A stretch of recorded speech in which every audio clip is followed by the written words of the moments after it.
welcome to Love Always Self. I'm Shira. Hi, y'all. I'm Karista, and thank you so much for joining us on this episode of Love Always Self. Hi. Hello, and welcome, all you new listeners. We are so excited to have you. Yes, we are. Wow, some incredible growth within the amount of people that have been searching for us and finding this podcast. It's pretty awesome. So super grateful and kind of overwhelmed with the amount of love that we are receiving just from seeing those numbers. Yeah, it's pretty great.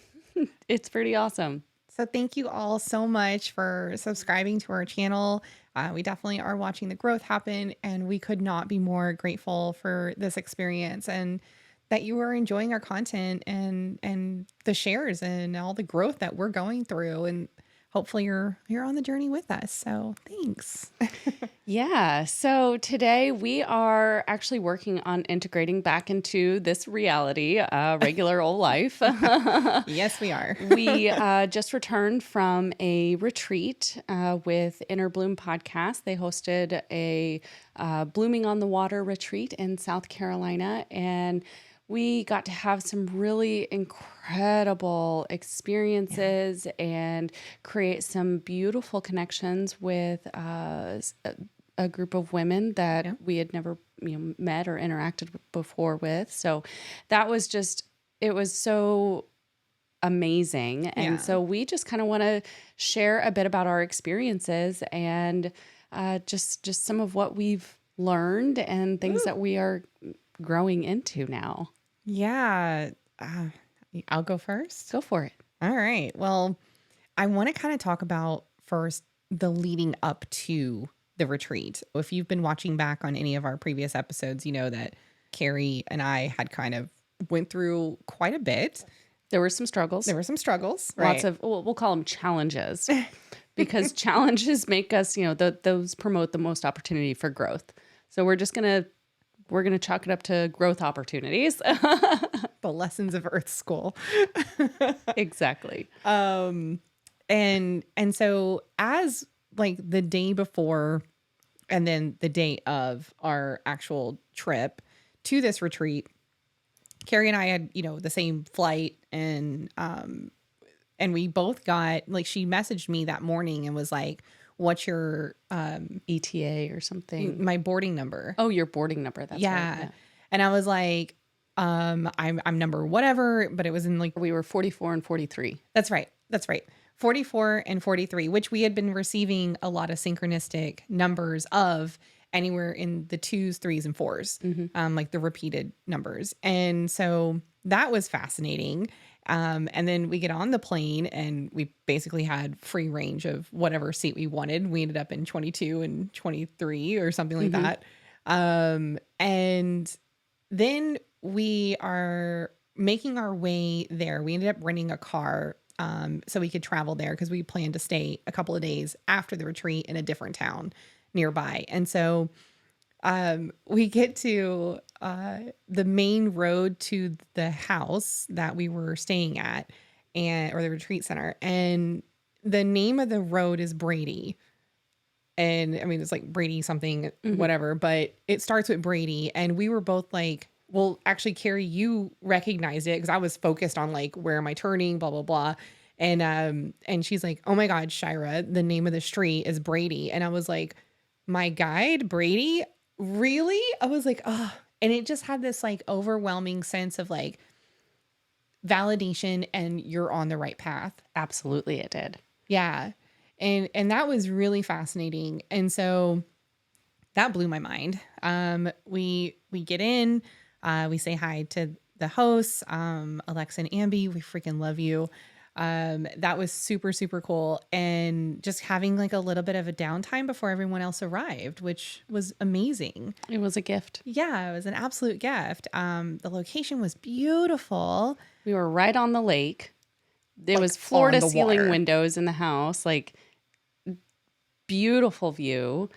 Just magical A-frame of windows just facing the water. And that was phenomenal. And we'll throw up some photos here.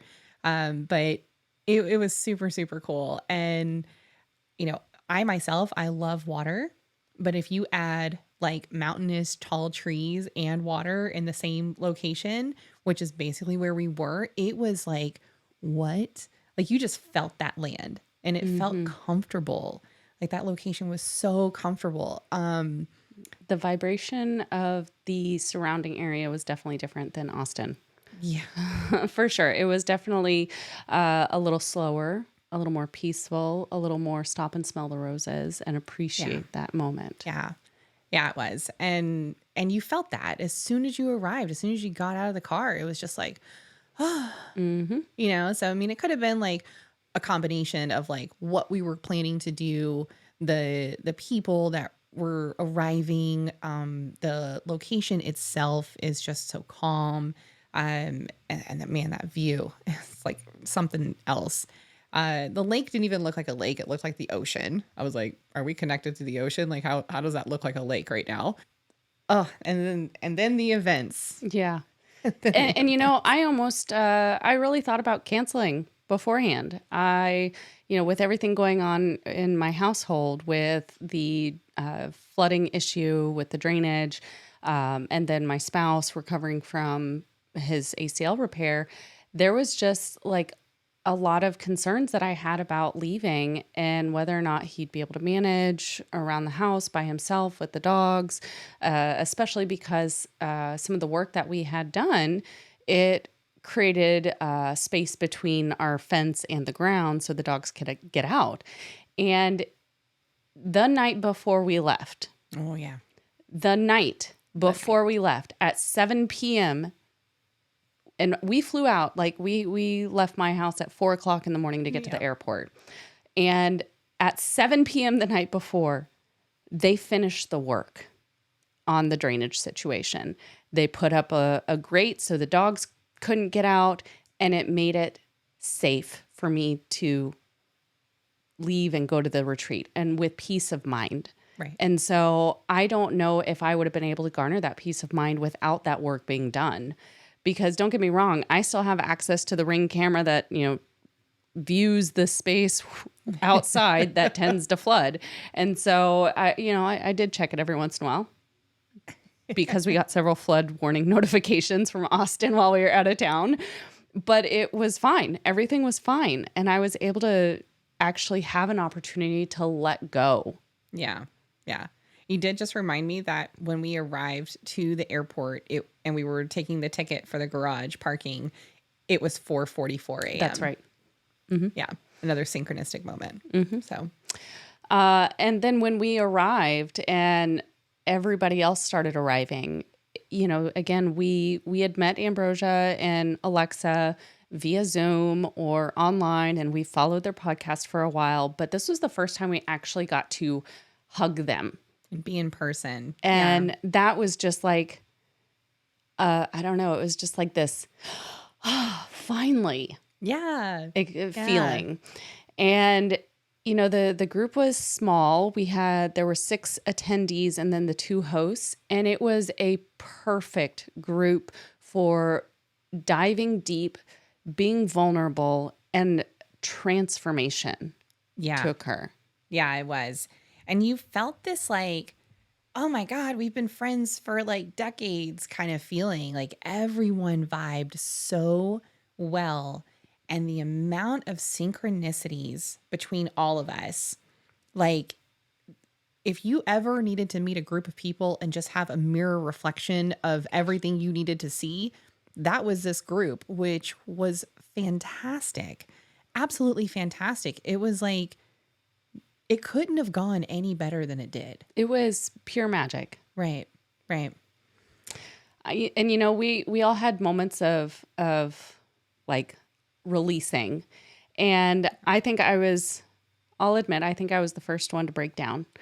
But basically. And it was the cutest. It was the most, nobody, sorry for calling your breakdown adorable, but it was like, it was from a very adorable situation. Do tell. So, they had hired a chef, which chef was amazing. And we salute you, chef. Fantastic. He himself brought in a whole level of peace and love into the environment. And through his food, he fed us with love and care. And so we had breakfast, lunch, and dinner made for us. And that first evening after dinner, and I watched this in each of us, we each tried to grab our plate to clean up. And I, in full force, was like, okay, how can I help? And one of the hosts said to me, no, put it down. And I was like, okay. And she was like, no, your only role here is to take care of yourself. We will take care of everything else. And I lost it. She did. I was Because like, oh that's- no, she's crying. Yeah. I was like, what do you mean I don't have to help with everything? And I was like, what do I do with myself? And I struggled with letting go of that for a couple meals and just, feeling like, okay, like right when I arrived, okay, what can I do to help? And it was like, no, we got this. All you need to focus on is you. And it was just like this huge weight just came off my shoulders because my life has been very heavily cluttered with lots of caring for things outside of my physical and spiritual and mental well-being. Yeah. Yeah. So that right there was like I'm at a retreat for me. And I lost it twice because of this. Most adorable thing. I was just like, oh my gosh. But at the same time, I was like, yes. Mm-hmm. You see that? That's what you need right there. Mm-hmm. And that's what's so wild about this is like we scheduled this. We started, we paid for our spot back at the end of January, maybe beginning of February. And again, we had no idea the events that were going to be, experienced in the months prior to going on said retreat. Right. And the closer we got, the more I realized how necessary this was. Right. And so, I really appreciated my spouse still saying, no, canceling is not an option. You need to go on this. I was there too. I was like, you need this. Mm-hmm. We need this. We're going. I was like, do I need to phone a friend? Do I need to hire somebody for John? Like, this is happening. And plus, we took the extra days to celebrate your birthday. Yeah. Which was so much fun. That was probably the most relaxing part, to be honest, because we were able to freely just go and do and be wherever we felt called at that moment. Whereas the retreat it was very scheduled and that was appropriate and that was good. It was rigidly flexible. It was. Yeah. And it rained 2 days that we were there. And I mean, it rained. Like constant. Like the waves from the lake literally looked like the ocean coming up. And it was magical though. It wasn't scary. And you're like sitting at a location where you're dealing with rain again, but you're not having to worry about like a flood or anything of that nature. It was definitely an opportunity to work on some of the PTSD that was developed in relation to all the storms that we've had in Texas. Right. And I actually sat there and did that, just acknowledging the beauty and the sound of the rain falling. Don't get me wrong. I looked around the house to make sure there weren't puddles forming around the foundation. There weren't. But it was that opportunity of, okay, release. Yeah. This is not something you have to carry any longer. It is no longer serving you because that response was serving me for a time at home. Right. To protect the house. Right. But it's recognizing, okay, that time has passed and now I can release this. Yep. Which was so cathartic. Oh my God, yes. Like, oh my goodness. My experience, my first release happened during yoga. What was the yoga called? Yin yoga? Mm-hmm. Yeah. Which is supposed to be a much easier yoga, but... Well, it's the more stretchy yoga. Yeah. And so it requires you to stay in stretchy positions for longer. And it's still work because when the muscles release, there's like emotions that can release with them. Now, originally we were supposed to do paddle boarding yoga. Yeah, but that which water must have been really cold. it was cold. Even on the sunny day when we arrived, it was still Right. cold. But I don't feel like it would have produced the same connection with the body Yeah. had we been out on the water.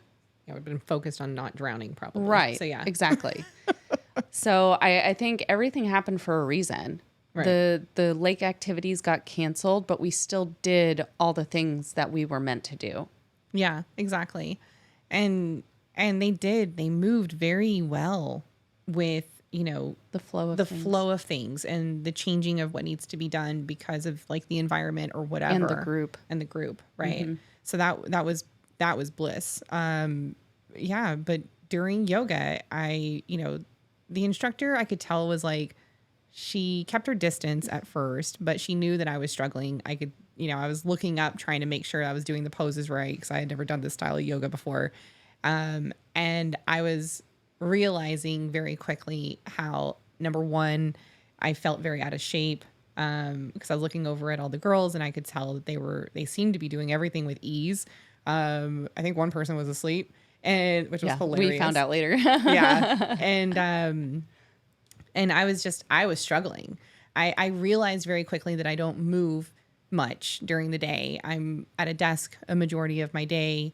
When I come home, I haven't been taking care of me in the physical sense, right? The physical body sense, as much as I should have been, and I let that go quite a bit after my surgery. And so, I don't know if it's like a combination of like fear of messing up something from the surgery or like whatever, but I realized very quickly that I have lacked in taking care of me, and that's nobody else's fault but mine. And when that hit me during the middle of that yoga, I was like, and I had sunglasses on, and I was just like crying into my sunglasses, and I was trying not to sniffle because I didn't want to ruin anyone else's experience there and seeing me doing that, right? But of course, Carrie looked back at me and just gave me, like, blew me a kiss, because she knew, even though you couldn't see my face because of my sunglasses, she knew that was going on with me. And like, and there were a couple of times that the instructor had walked over and helped me with a modification or something, which even that was like mortifying me at that point, And so I was quickly realizing that I had this connection with me not loving my own physical image. And because I was coming to that recollection, like right then and there in the middle of doing everything, it was just like, blah.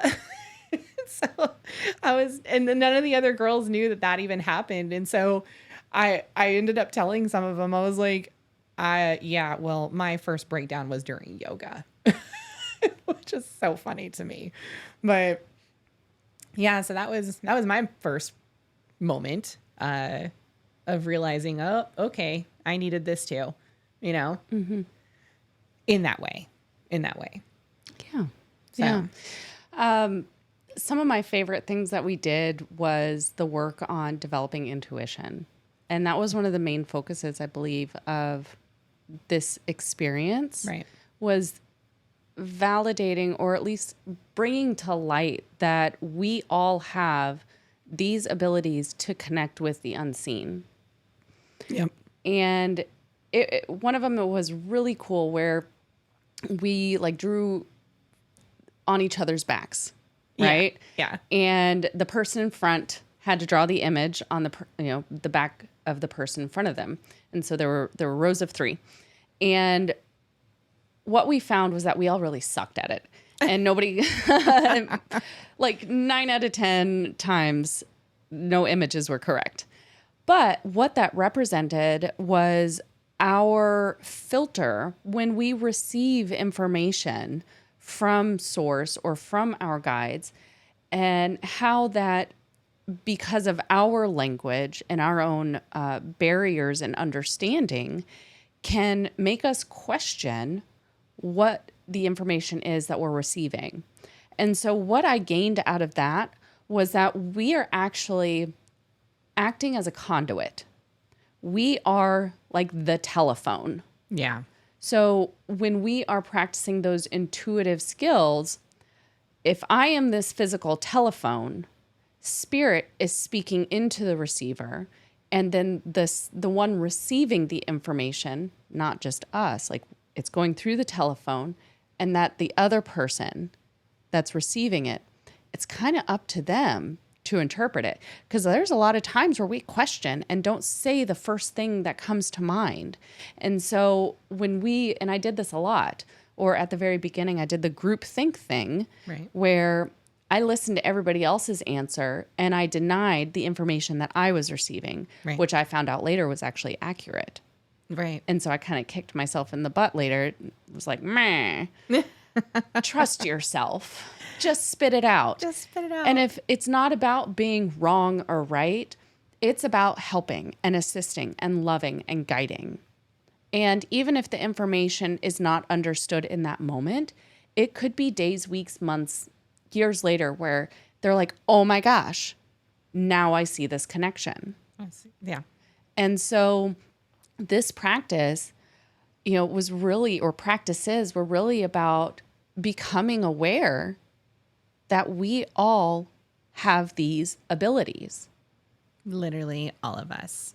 We even practiced remote viewing. That was so cool.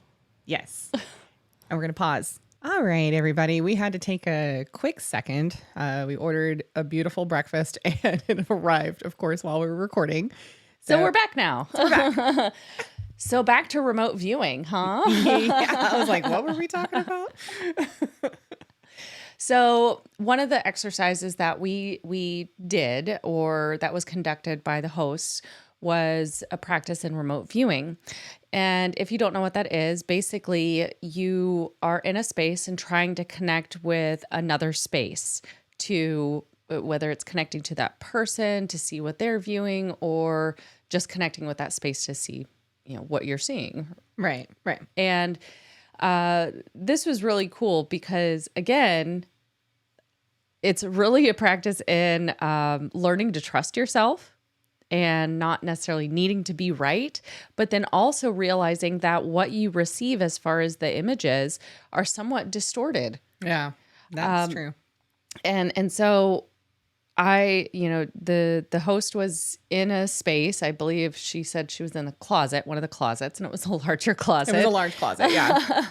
And I just kept seeing the lines, like these lines, and I thought it was blinds at first, but it turns out it was actually the lines of the rack. The rack, yeah, that was in the closet. So it just, again, another example of needing to practice this so that the information that we receive, it becomes clear and we learn to trust it and just go with it and just say it. Right. I got a fruit bowl. Mm-hmm. I was like, I see like an apple or an orange in a fruit bowl. Like a golden apple. Yeah. And so when she showed us all what room she was in, and she had the closet door open and we're all standing there and trying to get in the closet with her. Right. And like everybody there had got something absolutely accurate, from their experience, and how it translated into what she was actually like touching and everything else. And I was like, yeah, I don't know how I got a fruit bowl. There's like nothing in there of the sort. And she was like, no, come here. I want you to see something inside the closet. And at first I kind of just like approached the door and, but I didn't go in. And she's like, no, you need to come inside. And she's like, now look up. And I looked up and there's one of those like really like crystal bowl ornate light fixtures. And when she turned the light on inside of it, it was like a glowing, like a golden color. Right. And I was like, oh, okay. Mm-hmm. How interesting. Yeah. Like how that translated into like what I was receiving. Because our guides will try to give us information that we can relate to. And again, our distortion is then added when we're trying to think about it and try and figure it out with our mind rather than just right being that conduit, that receiver that, is being spoken through. Yeah. Oh, man. And if you thought that's wild, it just got wilder from that point on. And I'm not talking about like wild as in like girls gone wild, crazy stuff like that. No. This was all like using your intuition, using the abilities that Carrie and I believe we all have, and tapping into like what really works for you. I don't think that I'm the best remote viewer.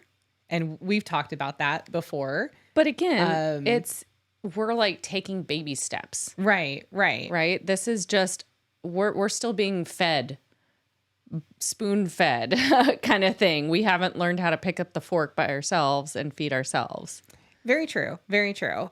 We might be playing in it. And that's actually one of the things that we learned. This is about play. When we try and like be strict and like have this structure, it's like we expect spirit to conform to these ideals that we have as far as our expectations of an experience. And this is reminding us that this is the playful and creative and allowing it to flow rather than trying to shove a square peg in a round hole kind of thing. It's very true. I think at the beginning when we were all sitting there, a couple of things happened, right? So one of the first things that blew my mind was seeing auras. So they did what they called an opening circle. So it was the first day that we're all in the house or whatever. And we're all sitting outside on this, large patio area in front of the water. And we each drew a card from a deck. Mm-hmm. For our spirit animals. The same deck. Every person drew their card feeling into the deck and whatnot. And so afterwards though, we all did like a quick meditation. And so our eyes were closed and everything. And when I opened my eyes, you know how like when you've had your eyes closed, and you're in a sunny environment and you open your eyes and like everything's kind of like like your colors change a bit, right? Like you get this like blue haze over everything and then it kind of all comes back eventually. This was different. I got the blue haze. However, every person sitting there had a different color outlining them. Some were pulsing out further, some were closer to their bodies. And I sat there in this, like, I'm not on anything. I don't do drugs. So like, I'm not on anything. And I was like, what the actual, and I was staring at you, Carrie, and I was just like, what is happening right now? Because I've only ever seen that coming back from channeling. I've never seen that from like a strictly meditative state or like just normal, right? And so I was like, what is happening right now? And so I started saying what everyone's colors were. And then one of the other hosts, she was like, she had validated on like two of the individuals. She's like, yeah, her color is this. And I was like, that's it. That's what I'm looking at. And it lasted way longer than normal. And then it eventually kind of faded, probably from all my excitement from it. But like and then it eventually faded. But at the same time, I was like, I just got validation on two individuals that I'm seeing what they're seeing. And that was wild to me. I'm still like in amazement of that entire moment. Like, I'm still trying to integrate quite a few things that happened during this retreat. So, there was an exercise that we did where we were paired off, and the goal was to channel information for your pair. And of course, Shira and I coming in as best friends, there was another set that were best friends, and of course the hosts that were best friends. So, purposefully, we were never put together, right? Because we are already aware. We know have a lot. we have some telepathy, Right? If you want to call it that. Yeah. Which I'm sure it's some level. Like you just know what the other person's thinking. Yeah, that happened quite a bit. Everyone was like, wow. Yeah, we see that connection. Y'all just had another conversation. With no words. Yes. So it was cool to have somebody else witness that with us and being able to witness that in another set of best friends. So that was cool. But we got paired off individually or with other people that we didn't really know that well. And we were told, pick a topic, either money, love, or life purpose, and then channel or just give a message for that person. And in this practice, I was paired with another woman, and what we experienced as far as the information that we were receiving how we received it was different. Yeah. And so often when we're in this process of learning, we maybe find one or two teachers that say this is how it is. This one specific way is how it is and how you will know that you are experiencing this. But in reality, we are all experiencing things a little bit different. And I kind of relate this to like children learn differently. So some people, well, not just children, adults too, people learn differently. So whether that's by reading or by listening or by doing, The actions, right? people grasp things differently. And so it was confirming that even though we are receiving information differently, it's not to say there's any one right way. Right. There's all different ways Yeah. that we communicate with our guides and with each other. So I realize that when I'm connected, when I'm channeling, the words just flow out. I'm not having to prepare the information that I am giving. So I know that my mind tends to run wild sometimes, although I will admit it's been a little more calm lately since we've been back, and I'm super grateful for that. But when I'm evaluating or making a structured sentence in my mind, that is my mind's work. That is my ego connected to my mind. But in my channeling state, I just kind of like, I don't know, it's like word vomit. Like I'm not thinking, it's just coming out and it's flowing. Yeah. Which is cool because, a lot of people term that as conscious channeling, right? Usually when you guys are watching me channel, I decide to leave the room. I allow the guide that I'm bringing through to speak directly through me as me, right? So, and I'm having my own little backseat experience.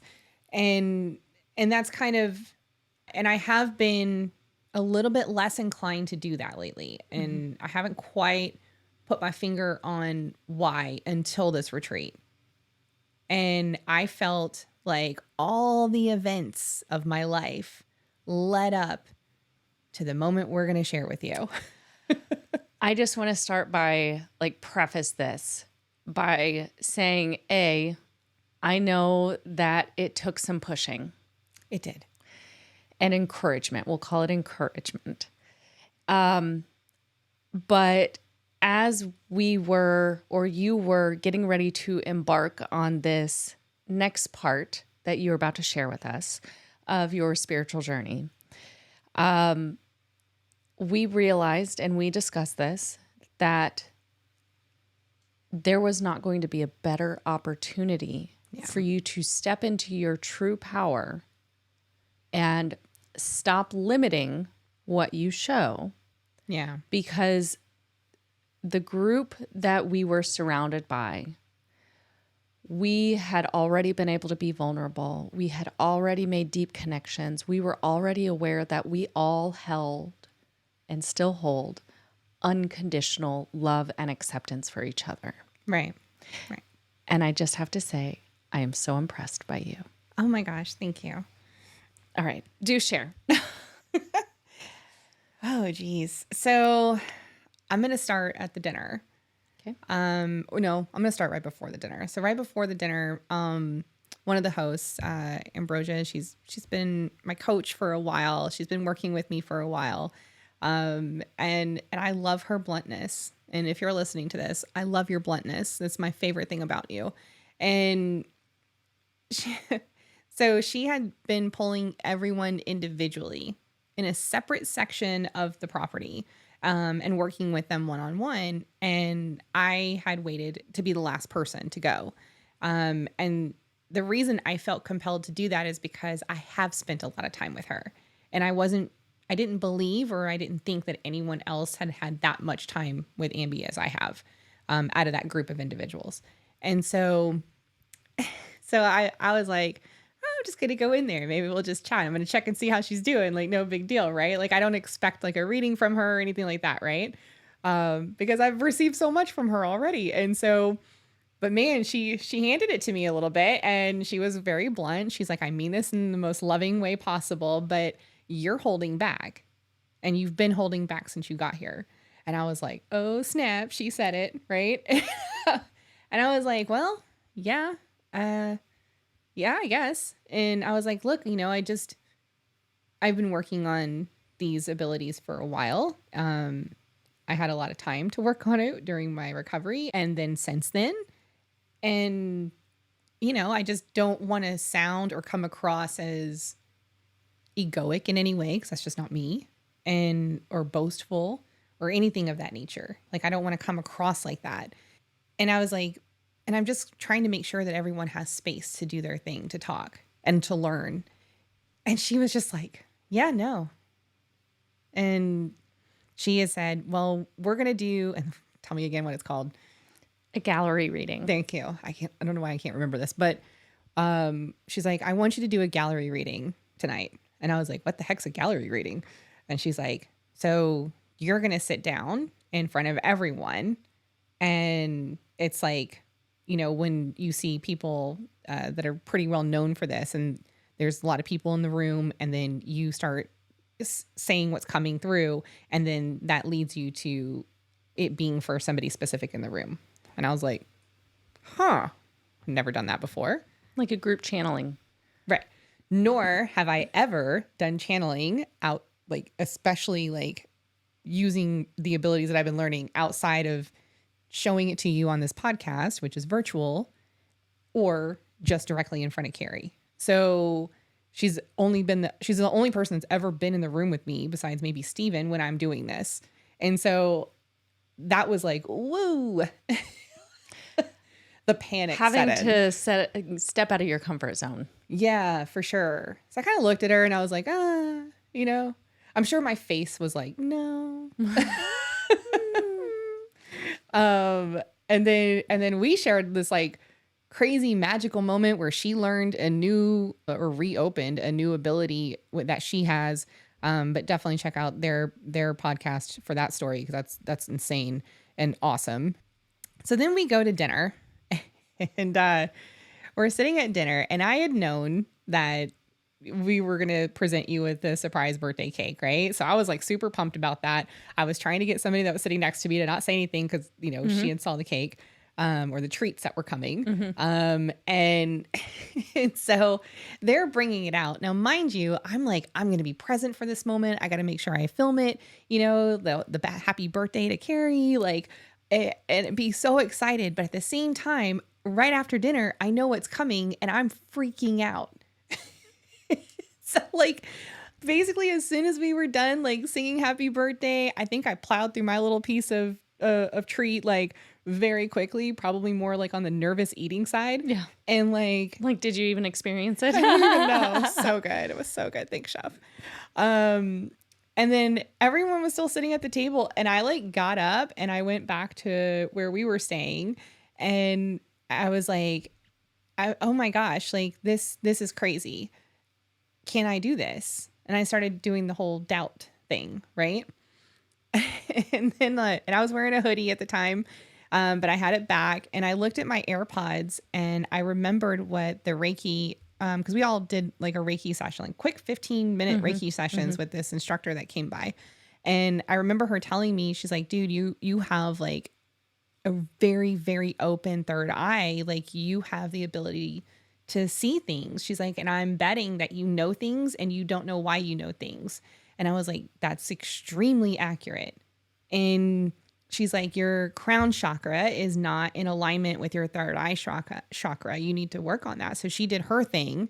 And so I remembered this when I went back to the room, and I grabbed my earbuds and I grabbed my cell phone, which I was so proud of myself for leaving my cell phone in that room for the most part. And I was like sitting there, and I was like, I'm going to listen to some meditation music. I've got to calm down. My body is in like extreme anxiety. And I found this like crown chakra alignment, like almost like the hemi-sync type frequency meditation music, right? So it's just music, no words. And I went into the living room, which is just offshoot from the dining area.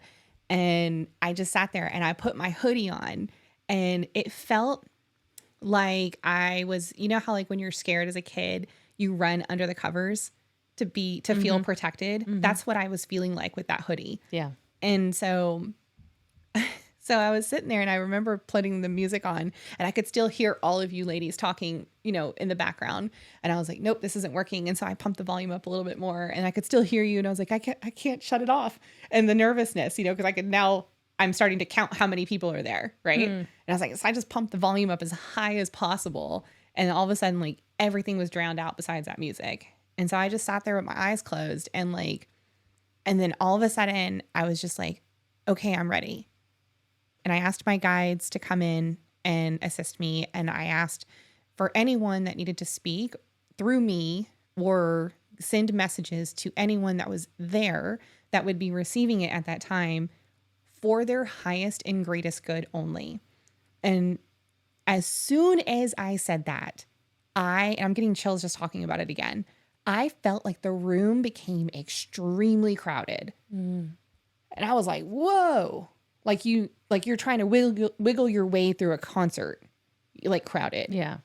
And I was like, oh my gosh. And then my whole body just started vibrating. Like, I don't know if y'all could see it, but like my whole body felt like it was just like on a little like shaky machine or something. It was crazy. And then I opened my eyes, and Carrie's sitting in this chair, like off to the right, just like staring at me like, what's she going through? I wasn't sure. I was sending love and protection. Oh, yay. And then there were two other ladies on the couch. This is a huge sectional. And I was like, oh, hi. Because the music was so loud, I didn't know y'all had came in the room. And then everyone else just started coming in. And then, our host was like, okay, you're up, Shira. And I was like, uh-huh. And like, I kept that hoodie on. I took the earbuds out, and I sat down on the ground, and I just closed my eyes. And I was trying to I remember just trying to drown out the noise without the earbuds. And then it was like image flash, image flash, image flash, and then I was like hearing the words, and like I was feeling the expressions and the personalities of who was communicating with me. And it was coming in like super quick. It almost felt like it was a little too fast. And so I just started talking. I just started sharing. And I remember feeling like, and you'll have to recap that part for me, but I remember feeling like I was moving like the people would have moved. You were doing some of the mannerisms. Like when you would say something, you would say it, but in like a different way than you normally do as Shira. Yeah, it was wild. It was wild. And I remember just like this one that came through, and I'm not going to get into specifics. That's private for those that experienced it. But I just remember like hearing people reacting. I could hear people reacting and like either sobbing from the message that they received, or validating that it was for them. And then I started getting these like this pull in whatever direction. I'm having a hard time explaining it because it was so of the person that you are saying the message for. Right. It was almost like if you could see or visualize like a tunnel, or like a funneling effect, as if you were being drawn into that funnel, but that funnel kept moving in direction. And then I keep seeing those the little like electric ball things, and so you're touching here and then it just follows you. Yeah, good one. And so at one point though, it felt like this funnel was like connected to me but shot off in two different directions at the exact same time. And then I was like, okay, this is for you, but it's also for you. And what was interesting is on my side of the experience, I knew that there was a connection between the two. Like one soul sharing two different soul experiences. Yeah, or that you guys had the same guide. Like your guide was split, which was interesting. With that one particular, I think one person was connected to a guide, while Right. the other, well, for me, because that was the other connection, that is actually connected to a person that's still alive in my life. That's right. It was like incarnation of that person's guide. That's right. Thank you. So that was cool.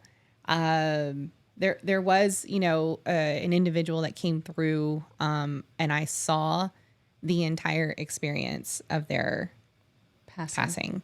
And then I got like the actual sensation, and it didn't hurt me in any way, but I was like, whoa. I was like, no.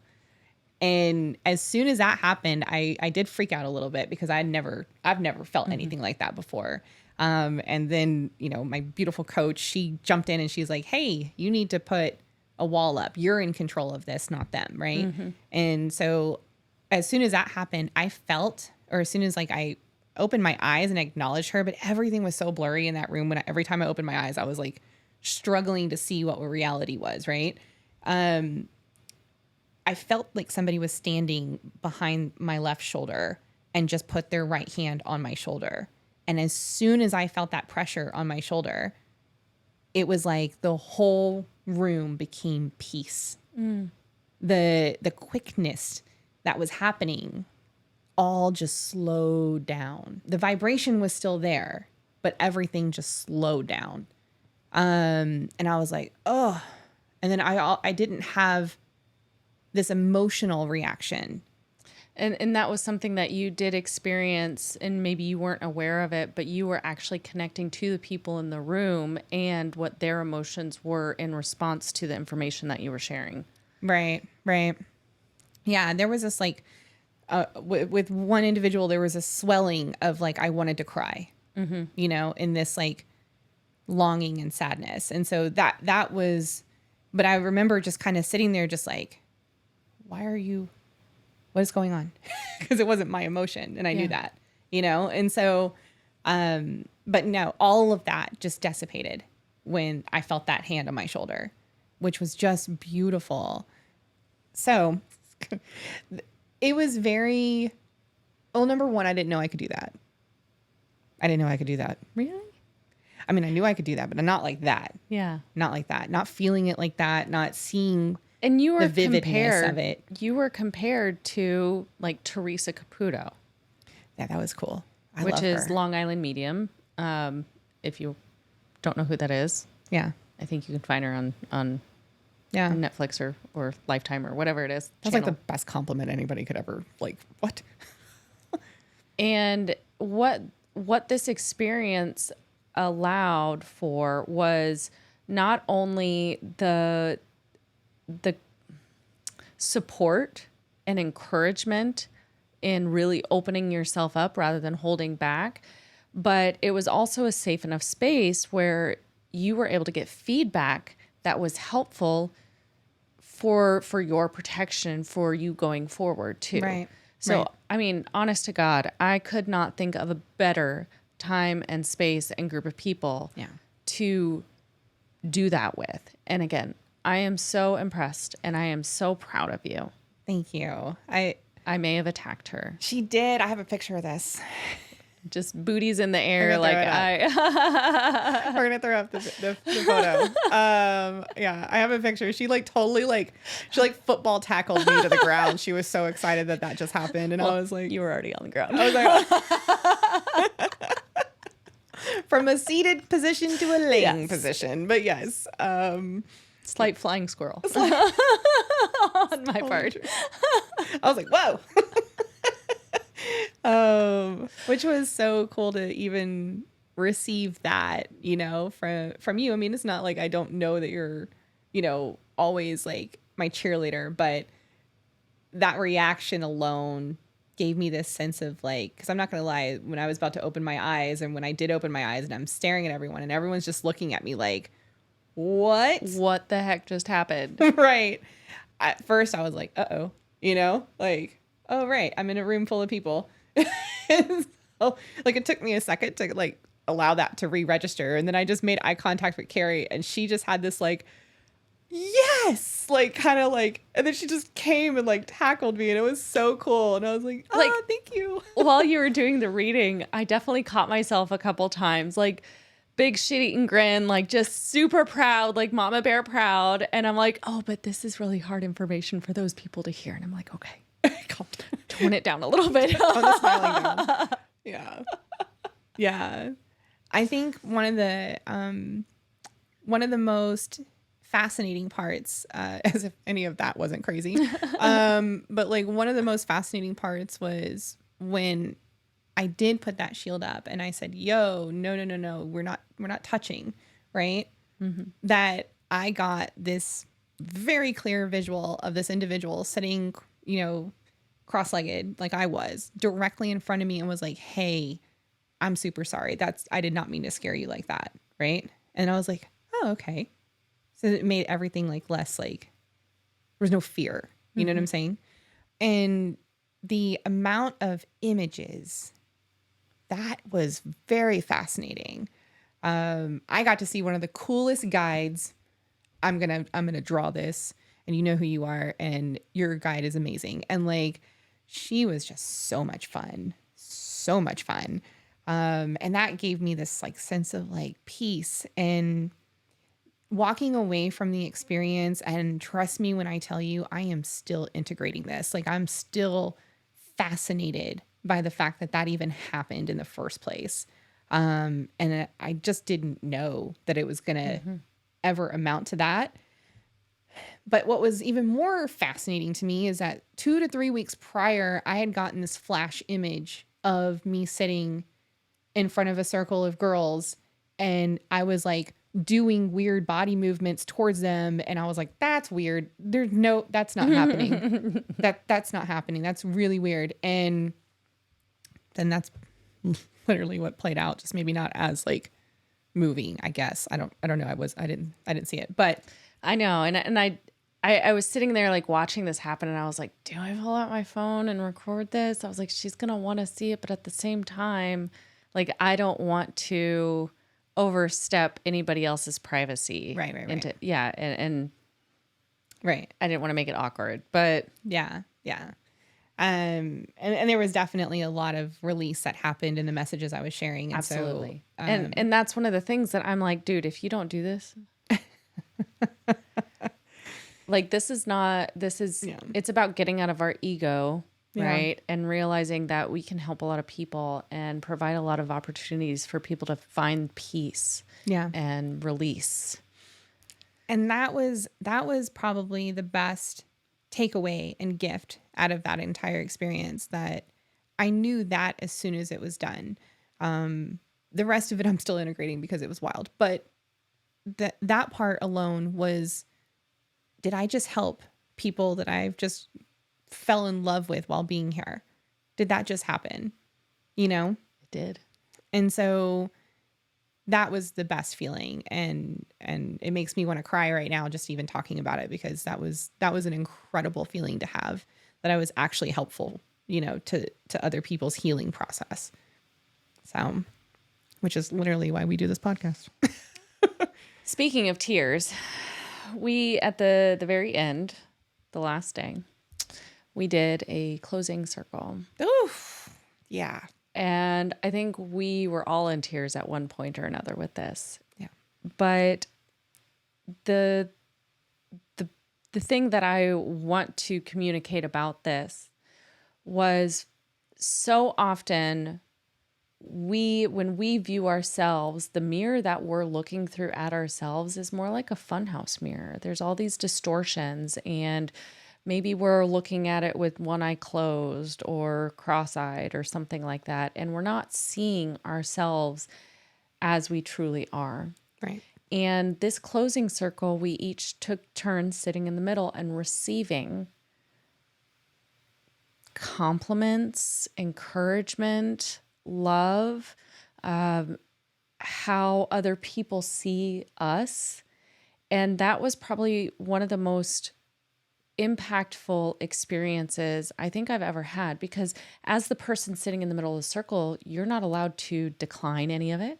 Right. or dismiss any of it. The only things that we were allowed to say were thank you and I love you too. Yeah. I don't even know if we were technically allowed to say any of that, but we We- did. Right. I don't think we were supposed to comment as much as maybe some of us did, but that was cool. That was because that was one of my things that I've always said to like even my husband. I'm like, I wish I could see what you see. You know, I was like, gosh, if you saw how somebody else saw you, especially the ones that love you, you know, that do provide you that unconditional love space. And you always have this feeling like, I don't know why, you know, like And I we're know so- why, but not really. And we're you so know? quick to be like, he's just saying that because he Right. chose to marry me. Or, she's just saying that because she's my mom and she has to. Yeah. No, they don't, but they do. Yeah. So, I mean, honestly, like if that could be like a practice that even those of you listening to this podcast or watching this on YouTube, like if that could be a practice that you can incorporate with the people that you care about, that's a great one. That was very impactful. I had no idea that I was seen that way.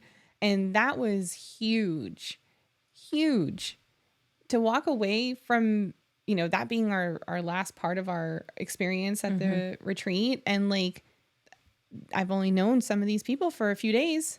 The majority of them, yeah. Right. So like, that's crazy that you see me like that, you know? And it was beautiful. It was absolutely beautiful and just pure magic and all of it. Absolute synchronicities. You know, I kind of want to talk about on our way home or like on our way to the airport. So, after the retreat, we decided that we wanted to go to Asheville, North Carolina for a couple of days just to kind of unwind, experience the space. I had gone last year and I was like, Shira, you and I have to go and explore together. I freaking love that place. Yeah. And it was like like I said at the very beginning of this episode, like Asheville was a completely different vibration than Austin, and even different from Lake Murray, which is where we were at in South Carolina. And it was just the weather, like the sun came out. So magnificent. I was like, what? It was like we were hot down one street, cold down another. Like, and there were wild. so many magical woo-woo shops. So many. We probably went to like 10 or 15 different ones. Yeah. And we're actually the card reading today is from a deck that I bought in one of the stores. Yeah. But it was like there continued to be synchronicities and awarenesses about like when we'd walk into a specific store, the vibration being off, even though it was metaphysical and seemingly similar to other stores, you could just tell when you were in alignment with a certain space or not. Yeah. And so coming to that awareness was really interesting. And then we were only there for a day and a half, 2 days, like 2 nights. Right. And on the way back, we were driving from Asheville to the airport in a different location. It was about an hour and a half drive away. Specifically, the Google map on multiple occasions, even after closing it, said 1 hour and 26 minutes is how long it's going to take. Somehow, some way, we got to the airport in about 30 minutes. But yet the time said it was a full hour and a half. And I'm still not sure what happened. Like, it was like, were we even present for that drive? I don't know, because we were chatting back and forth about our experience over the whole like time we've been away. We were reminiscent. We were admiring this like mountainous view going up and down all these magical, majestic trees. Trees were phenomenal. And, you know, I'm getting a tingling sensation on the top of my head right now, which is interesting. But I don't know what happened. I literally don't know what happened. I'm still trying to like, I was asking you about it today again, because I'm just like, here we are days after being home. And I'm still like, how did that happen? because there's no way that amount of time, it felt as if it was only 30 minutes. I was checking the time on the car that we had rented and my phone, and I was like, this doesn't make any sense. And before we even had left Asheville, I decided like, oh, there was a shirt that I wanted to get as a souvenir for somebody, and they were closed the day before, and so I was like, drop me off at the corner. I'm gonna run in, grab it, and I was like, just go around. It's like a little triangle park, and I was like, just go around in a triangle, and come right back, and I should be done. Because there's no parking. And I ran in, got the shirt, came back out, and I don't see her anywhere on this triangle because from the point of view, I can see all the different, directions. Yeah. And I call her up, and we were needing to find a post office because we had bought some things and could not fit in our luggage. We had to mail it back.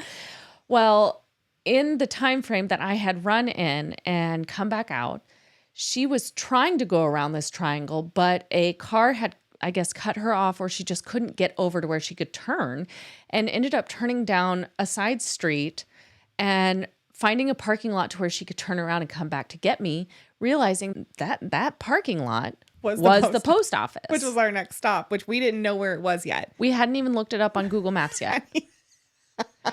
And that was so wild. That was so wild. That just kind of lined up. And then after we dropped the stuff off at the post office, from our hotel room, we had seen a mural that we wanted to go, possibly look at. And it was this beautiful painting of a mother and a daughter. Yeah. And when we were driving down this road, leaving the post office, I literally said, hey, we have extra time. Yeah. Do you want to try and find this mural? If we get lost, we can, find ourselves on Google Maps, whatever. And Shira's like, yeah, let's do it. And I was like, I think it's this, I think we may have to turn right. And literally, as I say that, we pull up on the parking lot that has the mural right there on the right-hand side.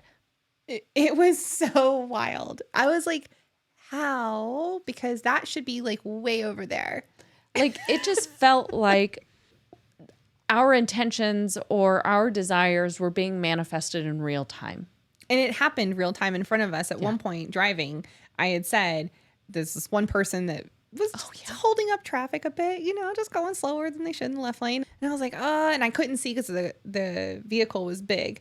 And I was like, I just, it'd be nice if this person was no longer in front of me. And as soon as I completed that sentence, he just moves over. Yeah. For no reason. And it was repetitive stuff like that that just kept happening. It was so weird. That entire drive. And that's why I don't know if that's why, but it felt like that drive wasn't completely real, not in this reality. Yeah. I still can't get over the time part. That was wild, honestly. I don't know, think I can understand that one. So nor do I feel like we can explain it well enough. It just felt like time did not pass the same as what the clock was saying. It felt like it was 30 to 45 minutes that we were driving. Yeah. And in reality, or this reality, the time had said that an hour and a half had passed. That's so crazy. It's that's not what happened.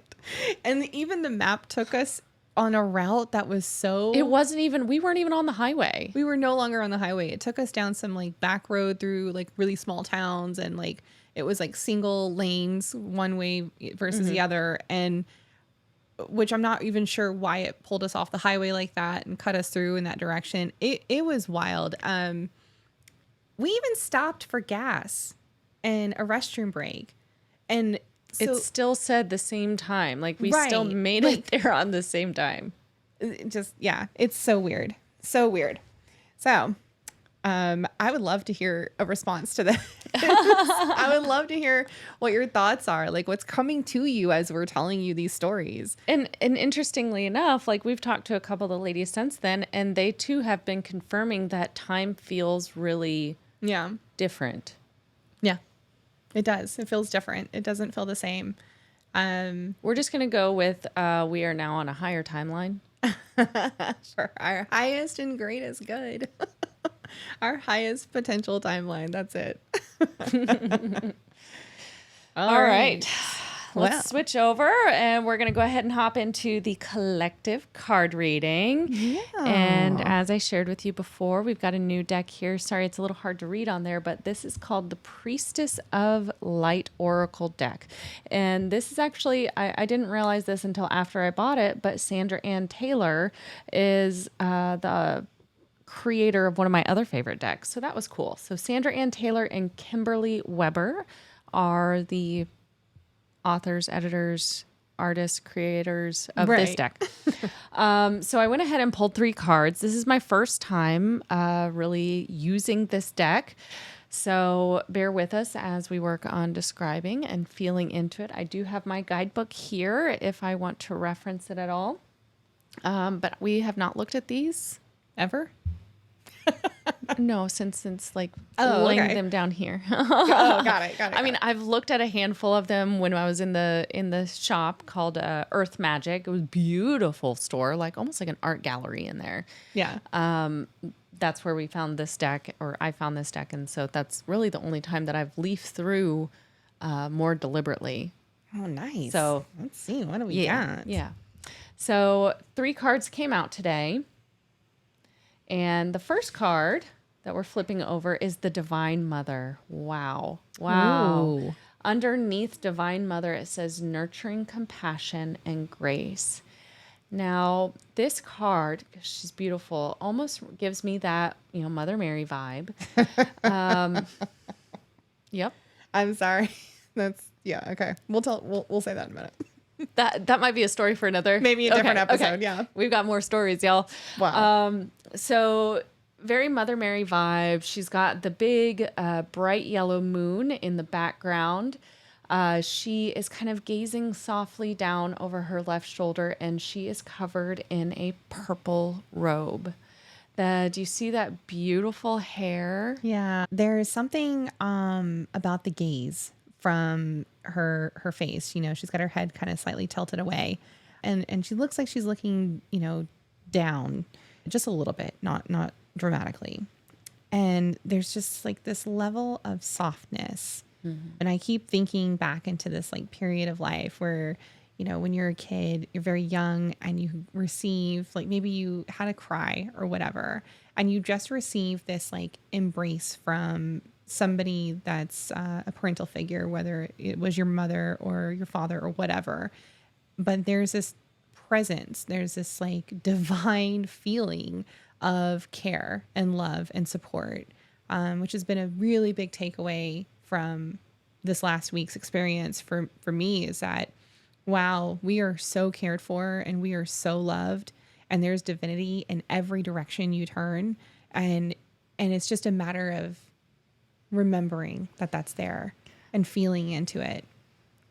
This whole retreat experience, it felt like we were learning about our own divine feminine energy, and even working on healing that relationship with that divine feminine energy within ourselves, and even through, meeting and being with other women. We called one of our hosts Mom too. Yeah. And when I'm staring at this card, I'm thinking about like the inner child work that we do.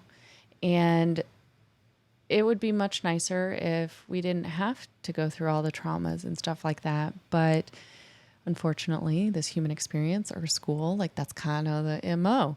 And so through that inner child work, we are connecting with that divine feminine nature within ourselves, so we can give that compassion and that grace and that love and that comfort to that inner child when we needed it in those moments that we didn't receive it. And that's kind of what I'm getting Like that's what I thought of when I saw this. Which is interesting because when you were referencing the painting, the mural on the wall that we were looking for on our adventure out of Asheville, when I see that mural, even when I could see it from our room, even though I know it is a mom and a young girl or her daughter or whatever, I kept thinking it was her and she was holding her inner child. And like that was something that was repeated in my head over and over again when I saw that mural. And so Wow. I think that's really cool that that's what you're picking up Okay. from the book. From the book. First, this card reminds you to prioritize your own self-care. Which seemed to be a theme too of the retreat. Literally cannot make this up. Like that was what I cried about the first night. Oh my gosh, I know. In fact, it's time for you to become your own loving mother. If you've been dismissing something related to your own needs or preferences, muster up the courage to nurture and prioritize yourself. It's never dishonoring others when you truly honor yourself. And my husband even told me that yesterday. Not verbatim, but you know, he even just reaffirmed that, yes, I need to prioritize myself, because when I am taking care of myself, I am feeling at my best self. Absolutely, we are. I mean, it might have to do with me not being at work and in a very stressful environment for 5 days a week. But I'm telling you right now, I even remember saying to Stephen, I swear to you, I'm a nicer person right now. Open your heart to the opportunity, but remember to strike a balance between the energy you give others and the energy you give yourself. Your loving care will go much further if you stop to fill your own reservoir along the way, which is what we did. Fill up your cup. All right, second card. Soul Radiance. Wow, Egyptian vibes, like Cleopatra angel vibes. Soul Radiance, and below it says Phoenix Rising, which is a part of this transformative experience. Ooh. So really quick, the card has a really beautiful blue gradient hue. And again, in the middle, a woman that very much right off the bat looks like Cleopatra to me, with the black hair just sitting on her shoulders. She's got the gold headdress and the gold neck dress and a long white gown, and her arms are open and you can see the images of angel wings behind her. I love this because, well, first off, I always look at a phoenix rising moment or thought process as the death and rebirth, right? And immediately I got the thought process of an ego death. But I don't, even though I do feel like my ego had to come to a subside quite a bit during this last adventure, but it wasn't something that had to be this like really hardcore ego death. It didn't have to be this like the style of transformation that required you to like basically lose everything before regaining. It was more silent moments of, wow, I had this thought of me this whole time. Right. And it wasn't necessary. I was standing in my own way. I was standing in my own way. Exactly. The Phoenix Rising. This for me kind of connects with the energy of Pluto in astrology. And this is a beautiful representation of transformation. Things have to go through this death and rebirth process. And again, like you said, it does not have to be this whirlwind of everything in your life gets canceled out before you can fill it back up again. Right. But there are, maybe for some, it's a little more intense. But I just think this is interesting because right now in astrology, Pluto's at a point where every single planet, if it's transitioning from one sign to another, it's aspecting Pluto, which is again all about transformation, death, and rebirth. Right. And so I just think it's really interesting that this came up. I'm in love with these cards, by the way. They're absolutely stunning. So, per the book, this radiant priestess calls out that your ultimate victory is at hand. Her arms and wings are raised in salutation. A new beginning is arriving after a long and perhaps difficult time. In fact, you are about to take flight and rise above the ashes of some old and unwanted fire. Mm-hmm. Exactly. So I feel compelled to say this, but have you been experiencing a lot of heat? Yes.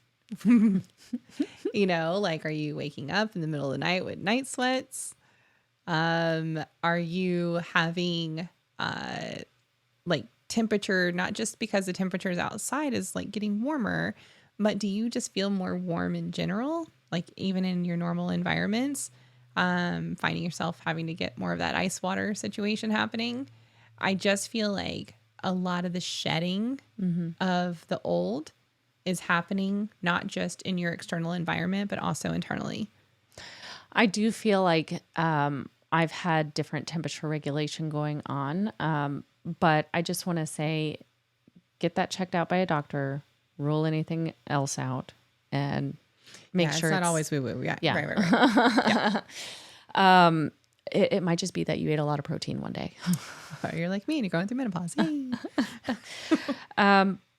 So one other thing on this card is it tells you that those times of difficulty are coming to an end. A newfound sense of freedom arises, but don't forget the source of real power and freedom is always within.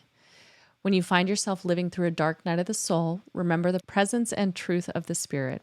Your soul's resonant frequency vibrates with divine light that no darkness can diminish. Beautifully said. Well done, writers. Well done. I love this deck. I just realized how that sounded. Final card is clairvoyance.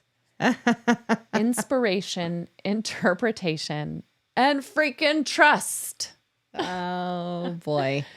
So this card, the surrounding colors are a little bit like a darker blue, and there's a woman that's sitting in a chair. She's got a sprig of a plant in her left hand, and in her right hand, it almost looks like a bowl of water, like she's looking into a mirror, trying, doing like you the would channeling. a crystal ball, right? Right.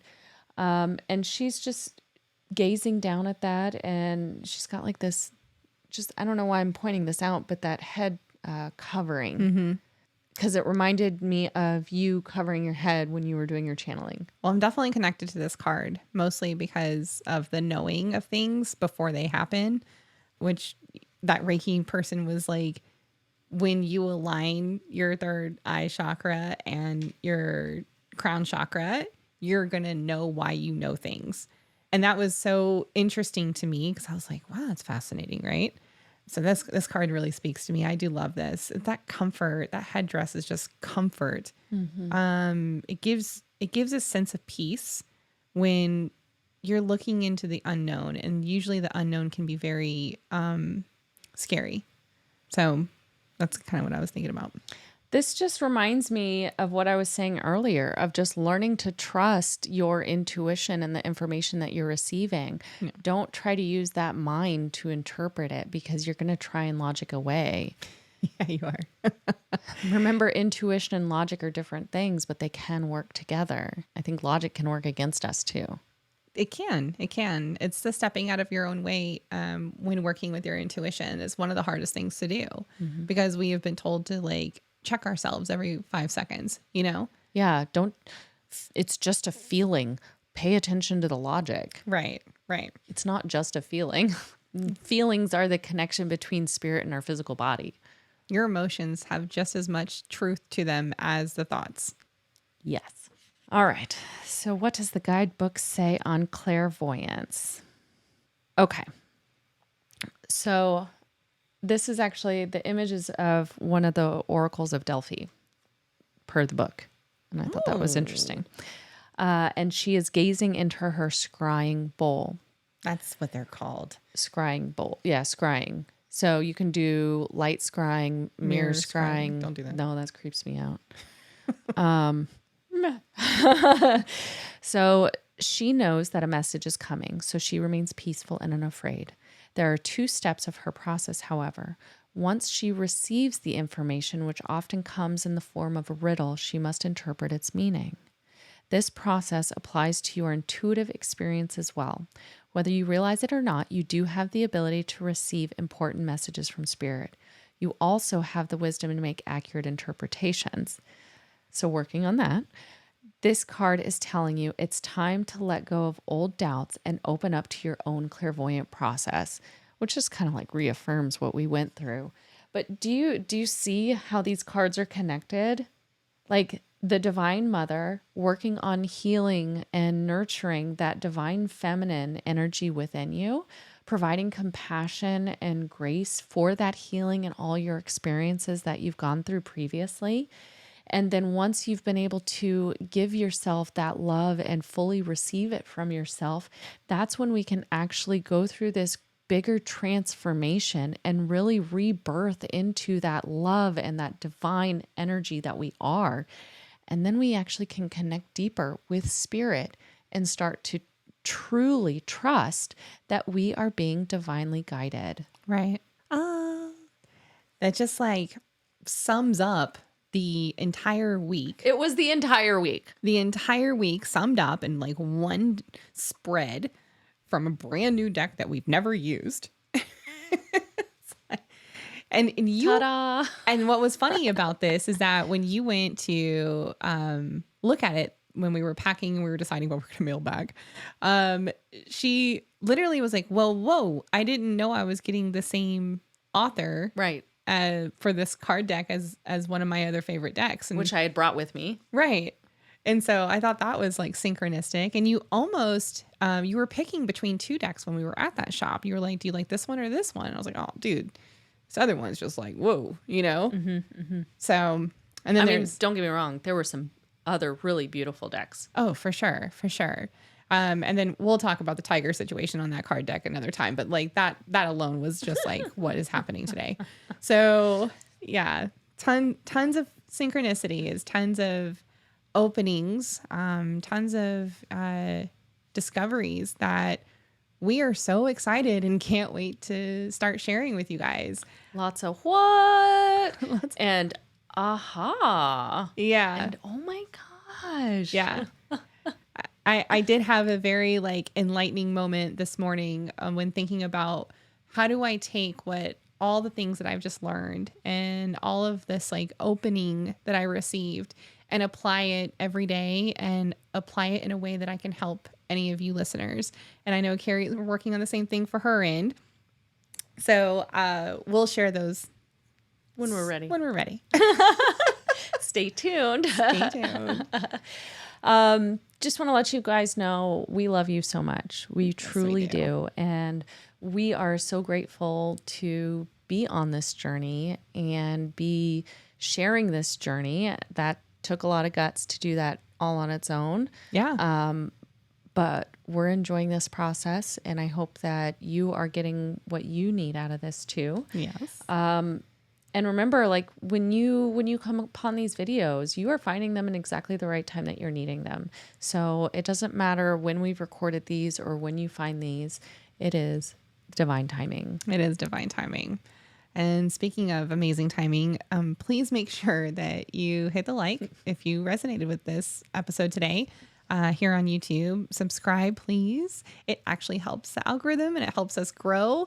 And it helps us support our channel and also know that you're enjoying our content. So notification bells, of course, for any future episodes. We're on social media. So at Love Always Self, literally can't miss it. And we have a website, lovealwaysself.com. See, dropping those W's. I'm learning. I'm getting with the times, y'all. And we will try to find this deck maybe online and see if we can. Yeah. We'll get it added to our website, Amazon shop, hopefully soon. Hopefully before this episode comes out. So hilarious. So anyway, we hope that you enjoyed today's episode, and we look forward to hearing from you guys. Feel free to comment down below or send us a review. That helps the podcast platform. Mm-hmm. And don't forget to love first, love last, and love always. Bye. Bye.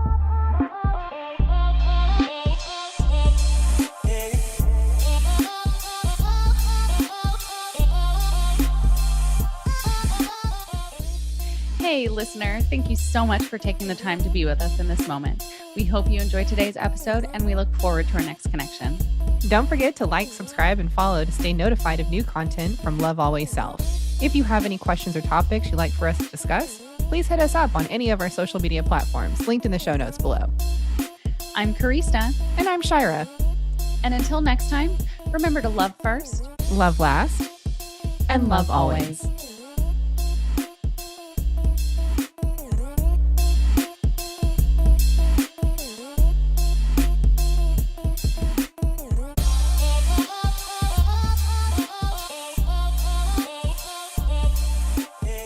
Love Always Self podcast is meant for entertainment purposes only. We do not make any warranties about the completeness, reliability, and accuracy of the information presented in this podcast. Any action you choose to take upon the information in this podcast is strictly done so at your own risk, and we will not be held liable for any losses and damages in connection with the use of our podcast. Any and all medical concerns should be addressed with a licensed healthcare provider, as well as any questions that may be derived from the information discussed in this podcast.